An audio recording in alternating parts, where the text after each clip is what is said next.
writing used to be high value, takes a lot of time.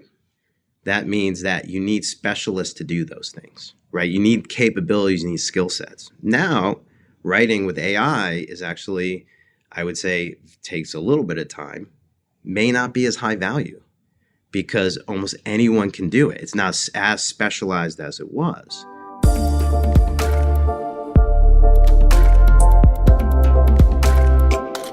Hi, everybody. Welcome back to Signal on the Noise. I'm your host, Dan Gaynor. Today, we're joined by Anthony Piniella. He's head of communications for CompoSecure, giving us both a history lesson and a future cast into what the evolution of the communications function might look like. It's a really informative episode exploring how the industry has changed throughout Anthony's career, how AI is transforming the communications function for both speed and scalability. And with all these changes, what are the necessary skill sets for all communicators, not just today, but 10 years from now? Let's jump into another fascinating episode of Signal in the Noise. Anthony, where are you beaming in from today? Hey, Dan, how are you? Thanks for having me. Really appreciate it.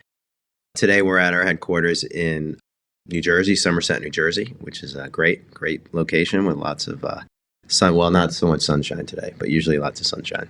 Yeah, we are recording this on a day where, at least this summer, the Canadian wildfires are encroaching on all of our AQIs in the Northeast. Let me do you a bit of the honor of not having to explain your full life story. I'll do a bit of a bio for you. You are the head of communications at CompoSecure, which is a publicly traded leading provider of premium financial payment cards like metal credit cards and a cryptocurrency storage and security solution provider. Previously, you were the chief comms officer at ABM, another big publicly traded company, $6.5 billion facility services business with over 140,000 employees. Before that, you were vice president of corporate comms for NCR Corporation, which is a $6.5 billion global leader in technology with more than 30,000 employees. You've been doing this for about 25 years, large global technology firms, big public relations agencies. In fact, back in 2019, you were one of the top 5 PR professionals of the year. Pretty incredible run for you. I would love to start with the how you started out. Maybe, thinking from college on. If you're a young person listening to your life story, tell us a little bit about your wayward days where you weren't such a big, fancy, publicly traded company executive. I think I started out with, like many people, my age, around the same time frame. I think when I came out of college, I went to school for what was called public relations. The term communication was not a typical thing. You either had PR, advertising, or journalism. And PR, I think at that time, was also a burgeoning kind of field. It was really starting to get its legs underneath it, I would say. So coming out of school, some of the agencies and some of the opportunity to work for some of the agencies really provided me with some great insight into the world of communications. And then from there, I started looking on the corporate side. I got a lot of interest in looking at the structural design of an organization and how communication plays a role in that. And then from there, just continued the evolution of my career. And so far, it's been a good journey. Now, you've worked for what I would regard as some of these like secretly large companies that they're big, they're publicly traded, there's tens of thousands of employees, and yet they're not the Patagonias of this world. They're companies that basically like power our way of life, and yet you wouldn't give them a second thought. And you're in communications. Mm-hmm. So I would just be interested, walk me through your career arc a little bit in terms of what I see as one of your specialties, which is taking a company that you kind of shrug and say, yeah, I'm sure they exist, and instead making them relevant, putting them on the front page of the Journal or the Financial Times or Bloomberg. Walk me through what that journey has been like. Yeah, it's a great question. And every organization is going to be a little bit different in how you approach it and how you would think about the organization itself. But, in general, my background has really been focused on the B2B world. And a lot of the organizations, that you mentioned, like Patagonia and others, are heavily B2C. So it's typical to have huge brand components of it. It's typical to want to drive visibility and get general consumer awareness around those organizations, where in the B2B world, it's more focused usually on the customer you're selling to. and who you're really trying to reach, because that customer is very important to obviously the business growing. Having said that, there's usually some sort of ancillary consumer element to it, which means that consumers do sometimes use your products. Sometimes they're touched by your employees on a daily basis. They may not even know it, right? So it just depends on how far you want to go with that and how you think about that as far as the value proposition of growing the organization and the value it delivers to the company. So there's lots of thought processes around that. But, it really just depends on how you want to look at it and what the organizational goals are. Makes good sense. And I want to do a bit of a before and an after with you. Talk to me about when you got started. You're forging the, at that time, PR, but what we now call communications arm of these large B2B organizations. Was it that they didn't know what to do with you? What were sort of like the standards you were held to? Was it more about, I remember in our prior conversation, we talked about cutting out articles and gluing them into the notebook versus this, broader reputational positioning intersecting with IR that we know the function to be today. Let's do the before. What was sort of the nascent field like in B2B communications as you were building it?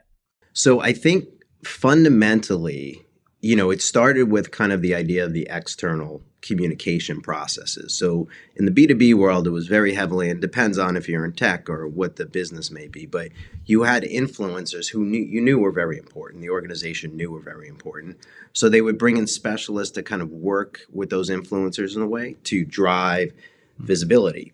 And they knew that was just part of the program. That's the traditional PR method, You're talking about, reaching out to journalists, trying to get in the New York Times, working with companies like Gartner and other analyst firms to make sure that you're mentioned in their reports, and you can somehow get influence within those areas and those spheres of influencers to drive third-party activity that supports your overall goal, right?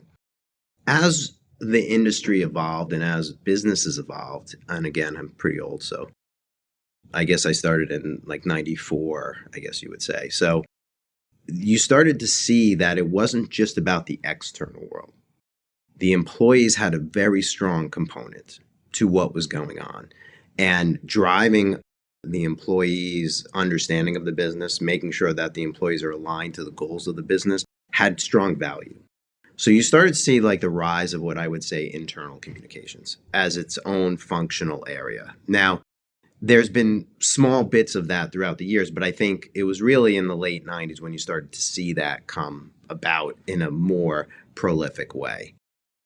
And then from there, you started seeing additional components like financial communications and what that means. So as more and more publicly traded companies started to get more and more savvy, you would see components, for example, of ESG be baked into investor relations and financial communications. And how do you manage that as well?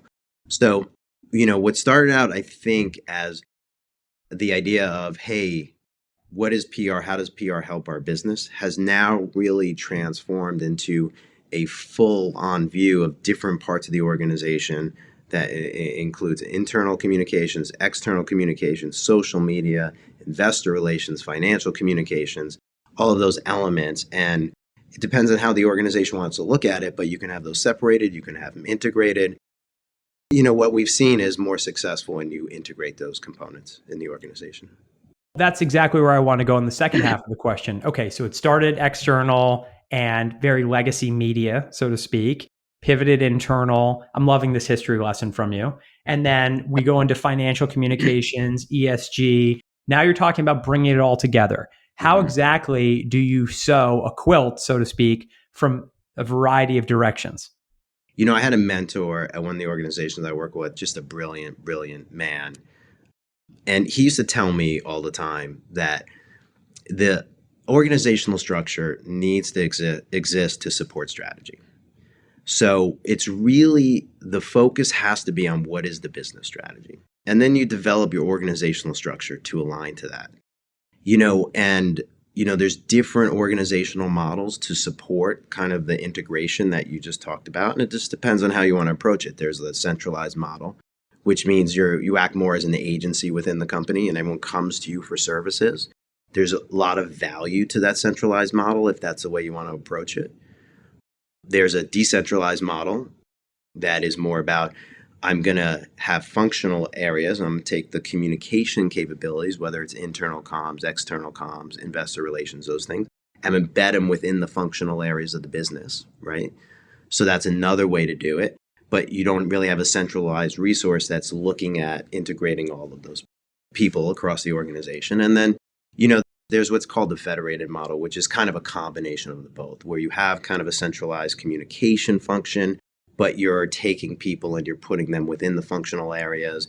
And there's value to that, right? It gives you deep knowledge within those functional areas, allows deep contact, allows the ability to structurally set the message and the tone in the right way across the organization. So lots of advantages to that. But what I will say, and you're probably going to get there on this, but what I will say is that the challenge now is AI, and AI has changed a lot of what we traditionally have done over these last 25 years, for me at least. And it's starting to really make us rethink how we support an organization and the value proposition we deliver. Let's definitely go there. I just want to reference what you said was such a nice summary of several of the conversations we've had on this call, on this podcast, I should say. I'm thinking about Coley Corte, the CMO of MetLife, who very much runs a federated model. There's people from her team from Brazil to Africa to China and everywhere in between. We talked to Laurel Atkinson, who is the CCO of the Aspen Institute, who is like the pinnacle of running an agency within an organization. You want us to support, come to us with some budget, and we will support you as if we're your own internal Fleischmann or APCO or Weber or Edelman. And what you're talking about is basically saying, well, you need to match the right organizational structure to a particular type of organization. And I'd be so interested in the tech side of the equation. So exactly to where you're segueing, tell me how AI is transforming the function in your view. It could be in your current job, or it could just be looking across the PR industry writ large. What are the big and most tangible waves of change you're seeing coming from AI beyond just write a better press release? Where's this going to go next in your view? So I think I would try to do two things. The first thing, let me try to answer that first question. And then, as communicators, we're storytellers. So I think I have a great story to kind of talk about a little bit. So the first question is, when you look at the different models I talked about from organizational design structure, each one has value. Each one has benefits and weaknesses, just like anything, right? Not one is perfect. It's really depends on what are the goals and how do you think about what you're trying to achieve, right? So for the centralized version, the idea of scalability is one of the key components. However, speed can be impacted pretty dramatically because you don't have the bandwidth to manage all the things that you need to manage often. The requests are overloaded. But the idea is you don't need 50 people in an organization to do that. I'm talking about a very large organization, right? Not talking about mid to small size organization. But that's traditionally, you say, okay, so we're going to use a different model. Let's use the federated model. It's a great model.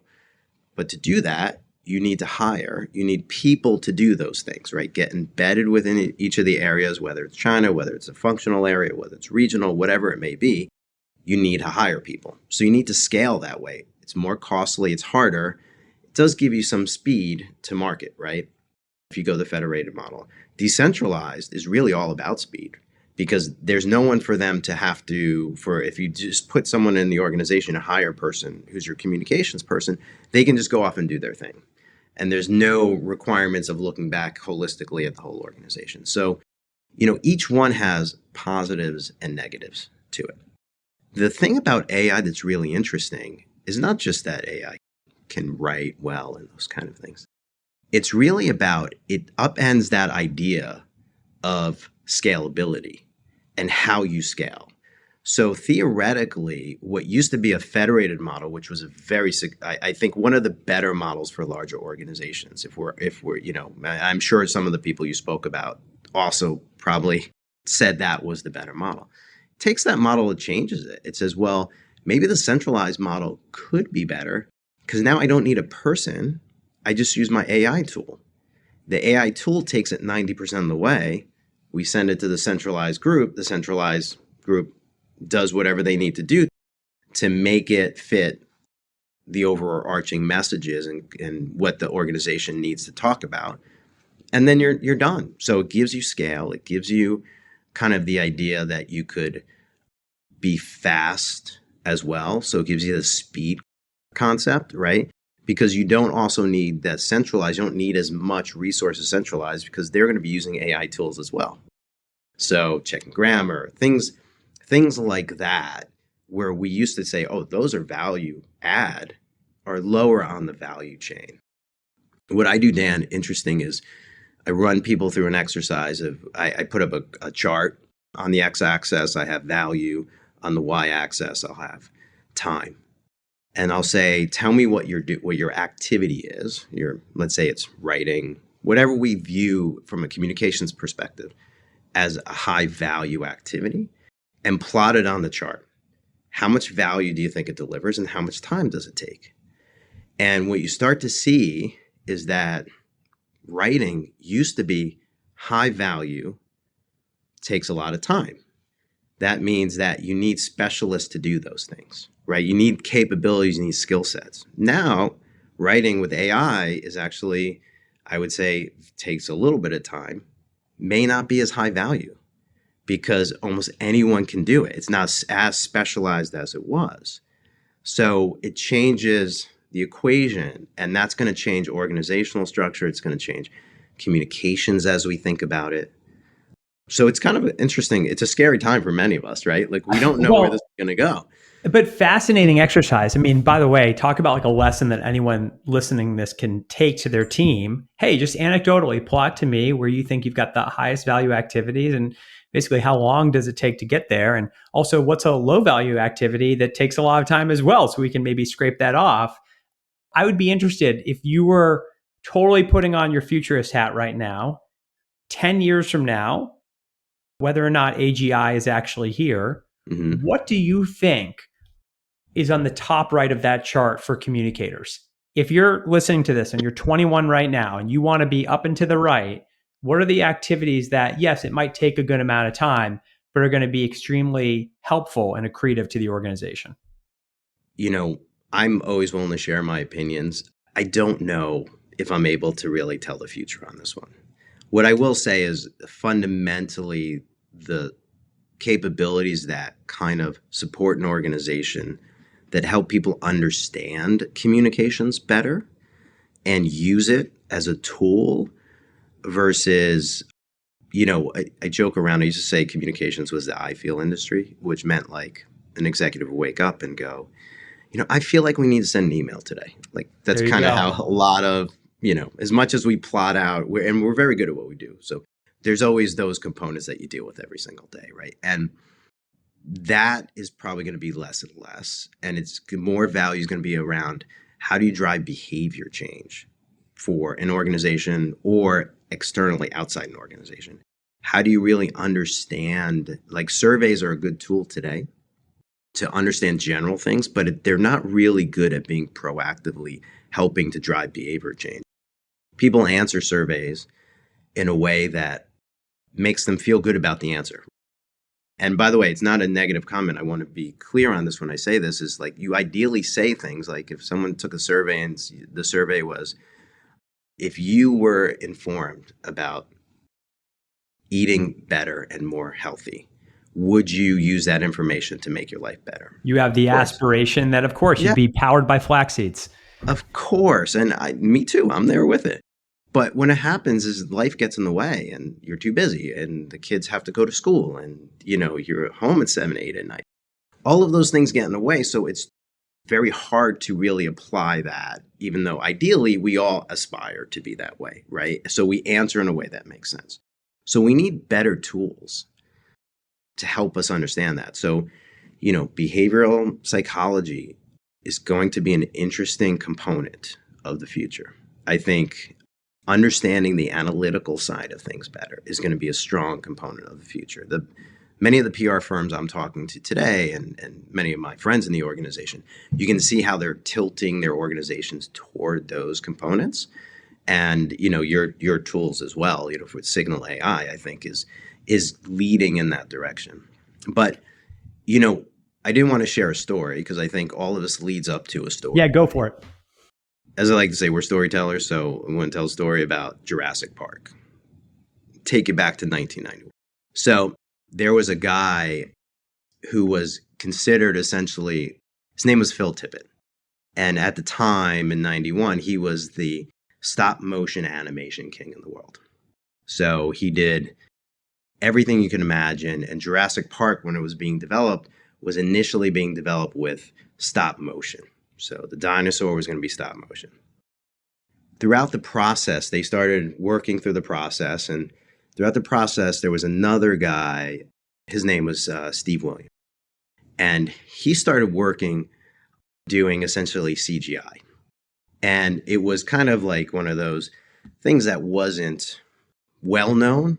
At the time, people didn't even really understand it. Computers were still relatively new for CGI. But he figured out how to animate the dinosaur in a CGI way that made kind of a change in the industry. And hence, and this is all ILM, which is George Lucas. I'm a big Star Wars fan. Love George Lucas. So all of this ties into that well. But what ended up happening there is Phil, who was the king of stop motion, all of a sudden found himself, I don't have a skill set because now we're moving everything to CGI. I don't have to move the different, limbs of everything and then take a picture and animate that sequence. So he found himself out of a job, essentially. He was on top of the world, best at what he did, and all of a sudden he found himself out of the job. So what Steven Spielberg did that was really smart was like, we're not getting rid of him because he knows things. He knows the behaviors of animals. He understands how things should kind of move. Yeah, the CGI guys are great at putting that into CGI, but they don't really understand how things should move, how grass should flow, how things should actually work. And Phil was able to do that. So they combined their resources and they delivered, obviously what was one of the key paramount times for movies and changed the industry, as we know it today kind of idea. 2 points on that. First, the new Jurassic Park's coming out with like Scarlett Johansson. And I think one of the main things I've seen online, read it elsewhere, is like, wow, the CGI from 1990, what was it? 1996? 91. 91 holds 93, up. I think it came out, but that's when they were working 91, 92 is when they were developing all of it. Yeah. Right. Like pre-email for most of us. And it's holding up incredibly well. And second, what a fabulous story. A parable really about, on both sides, Steven Spielberg understanding, well, there's still dynamics when it relates to motion that we need internal knowledge applied towards this new technology. And credit to Phil Tippett, who said, just because I become a dinosaur on stop motion doesn't mean I can't make dinosaurs realistic with this new wave technology. It's really a story of like mutual learning and low ego collaboration on both sides. I wanted to ask you about how you're doing that sort of value-driven, revenue-generating work at CompoSecure. How are you applying some of those lessons from the Jurassic Park story in terms of constant learning, in terms of understanding where the puck is headed, in terms of better understanding your competitive set, looking for analytic-minded people, et cetera? How are you shaping your function of the future in your current gig? So what I will say is all the things that we've talked about are all the things we're doing. And I think we're really nascent in this journey, even though, AI is moving very quickly. I think we're really nascent in this journey. What I would say is, again, like if we talk about the history of organizational design and we talked about the different models, the way that you scale to one of the better performing models, which is the federated model, is through manpower and people. Again, I don't see that as the future. What that means for us is we probably have to reskill and retool and understand value does not mean that we don't have jobs. It really truly means that we're just going to move, just like the Jurassic Park story. You're going to find what you're good at. And I think what communicators are really, really good at and probably undervalued on that chart I like to talk about is understanding driving behavior. And that is really the goal of all of this. The goal is to help people understand, support. I say this all the time. My job is not to communicate, even though I run communications. My job is really to drive behavior. It's try to affect behaviors, reinforce behaviors, support behaviors, whatever those are. And that's really what we have to fundamentally break our capabilities down to. Look at those and say, how do you help that make the organization better on a day-to-day basis? Or how do you use that? Yeah, well, I mean, it's fascinating. I mean, I love the way you put it. Change behaviors, and might I add, so that you can propel the business forward. And one of the Exactly. things that I found very striking in our prior conversations is that you are very much a business-minded communicator. You really take I don't know how else to put it, behavioral psychologist approach or behavioral economist approach, I should say. And you say, okay, well, what are the tools in the communications quiver that I can deploy in order to move a customer, whether that's a B2C or B2B, in the right direction? Talk to me a little bit about why you think it's so important for communicators to better understand how they're contributing to the bottom line. And I will say this, I think no matter what functional area you are in the business, you should understand that. You should take an effort to really understand that. Because again, we are trained in a field. We look at that field, we become really good in that field, and then we apply that field in our everyday job to make sure that, hey, here are the skills I bring to the table. If you don't continue that equation and say, okay, well, those skills do what for the business? How do those skills help that business? Then you kind of miss a lot of the understanding of what the board or the leaders or your investors or others may be wanting to understand about the business is how are you driving and contributing to those components? Do you understand that? And everyone does. Some people say, well, I don't, my role doesn't really do that. And it's not completely true. There's always some way to understand correlation versus causation in some way, right? And I think it's really, really important for anybody, forget communications, doesn't matter what functional area, to really understand that, because that will help you then say on a day-to-day basis, and again, I use the chart, I love the chart, to say, where does my value actually lie and where am I driving value in the organization? And it's ever changing. By the way, like what may be going for 6 months may actually change in 6 months. So these are things that we have to keep an eye on essentially all the time. Yeah, well, I think it's a really, really inspiring and like future oriented approach to org design. And by the way, I just want to say on the CompoSecure piece, I think everybody listening to this is thinking to their wallet, like, how many of these cards do I have? I think I have 3 of them, which I didn't realize until you and I connected. I have one question on the personal dynamics here. And I want to talk about early career and later career. When it comes to early career folks, what are the skill sets that you're looking to hire for? Simultaneously, for later career folks like you and me, what is the journey of learning that somebody needs to go on to stay relevant in the AI wave upon us? So for right out of college, because we're recording this right when college graduation is happening, and for those who've got a couple decades of experience, what's the skill set / learning dynamic you're looking for? Oh, what great questions. The second question I'm going to come back to in a second, I'll probably end by saying I don't know fully. That'll be a good one. But I think I have some thoughts, obviously, but I don't really know. I think if you're coming out of college, being statistically minded, I think understanding analytics, understanding social, and how social is kind of upending everything and has changed the game completely. Every day, I feel like when you look at social channels, their algorithms are changing. They're deciding what is important versus other things that are important. They're pushing different elements. You name it. They're constantly changing their model, right, to better fit their business. In addition to that, I think our skills out of college were things like I can write well. And this is, again, I'm old, so this goes way back when. Hey, I got started as a speechwriter. Like, I don't know why you would hire us ever again. That was a skill. So it doesn't mean you shouldn't write, right? And there's a whole argument and discussion. I talk to a lot of people who tell me just really interesting conversations about AI. And do you use AI to help you make you better writer by writing stuff, putting it in the engine and saying, please critique this? Or do you start with AI and then just edit it, right? These are things that we'll see kind of how that evolves over time. But I think, back in the day, being able to write really well was high value. Strunk and White, you probably remember these these grammar books and things that do I do Chicago or AP style? Those were really important to our industry at the time. Sure, everyone is going to listen to this is going to go, what is he talking about? I don't know any of this stuff. But back then, that's what used to be high value. So today, I think it's really much more around understanding a statistical approach to understanding audiences. It's behavioral psychology and understanding behavioral psychology and behavioral economy, right? Like essentially, there's lots of great authors like Dan Ariely, who's one of the leaders in this area, and I recommend all his books. So there's tremendous opportunity to learn in all those areas. The second part of the question is, so what do we old timers do? Like what do we start to think about? I think it's a lot of the same, believe it or not. It's really understanding that.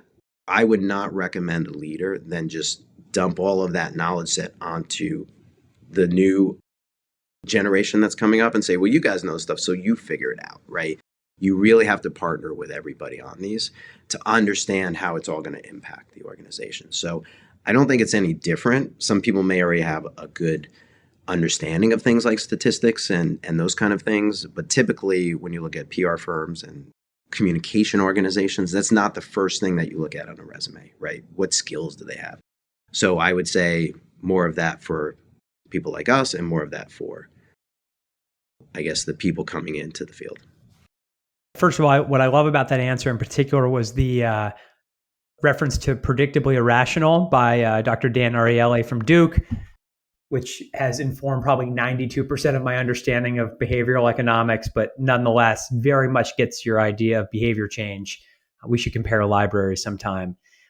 And I think what was exciting about that answer that you just said is it's like basically an endless journey of learning, because the communications function is going to be responsible for having the broadest possible horizon scan in the company. They need to understand a little bit about psychology, a little bit about commerce, a little bit about writing, design, and other media engagement. And they need to put that all together as the business conversation shifts, as the dynamics related to how we make money evolve. So I very much relate to that. I guess one last question for you, and then I'll let you go.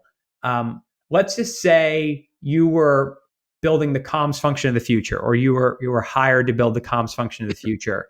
What are like the first initial roles that you would think about building out? Whether it's a federated model or an agency model, would you start with, okay, we're going to have an analytics person, we're going to have a market research person, and then we're going to have a designer all-in-one who can do everything from Canva to video? I would just be interested, because so often folks are set in their ways in terms of this is the job and somebody leaves and we're just going to replace that exact job. And if you had a totally clean slate, it doesn't have to be a CompoSecure, I'm just saying in general, what are sort of like the batting order, so to speak, of roles that you would look to install first? I will answer that question probably with a non-answer, but I will go back to what I started with, which is organizational structure has to exist to support strategy. So the first question is, what is the strategy of the business? What are you trying to achieve? What do you do? And if the strategy is something like, I have 200 people that can buy my service, my product, my offering, then I would look for someone who really understands analytics very well and can deep dive into targeting those people and do what I call surround sound around them, right? In their social feeds, in traditional media, in whatever it may be. And I would focus heavily on that. If the strategy is, I have 300 million people, 500 million people, whatever it is that could buy my product, right? I want to go mass consumer on some level. That would be a very different approach, a very different strategy. So it really, again, dependent on the business. Yes, it depends on your strategy and what you're trying to achieve. And then you work your way backwards. I would never start from the outside in. I would always start from the inside out, if that makes sense. Well, I think there's 3 key takeaways I took from this. One, if you're a communicator, go on TED Talks and watch every economist video you can. Yes. 2, next time you throw that thick, authoritative metal credit card in the pool for splitting a bill, you've got CompoSecure to thank. And that was a fun learning for me. And 3, it's that journey of endless learning, whether it's AI, or analytics, or design, or even just how to operate more efficiently. It's a really cool call to action. So Anthony, thank you so much. If people want to get in touch with you, I presume they can hit you up on LinkedIn. How can people get in touch? Not to spam you, but maybe to swap ideas. Oh, it'd be great. No, I would welcome it. Always appreciate connecting with folks. Yeah, just look me up on LinkedIn, Anthony Piniella. It's Piniella. Yeah, and look forward to continuing the conversation. And Dan, hey man, thanks a lot. I really appreciate it. This has been a really great conversation. Well, thank you for making another fabulous episode of Signal in the Noise. I got the easy job of just lofting up questions and you got to answer them with an intellect. So thank you for really fascinating deep dive into your view of where the function is headed. And for all of you listening out there, thank you for joining another episode of Signal in the Noise.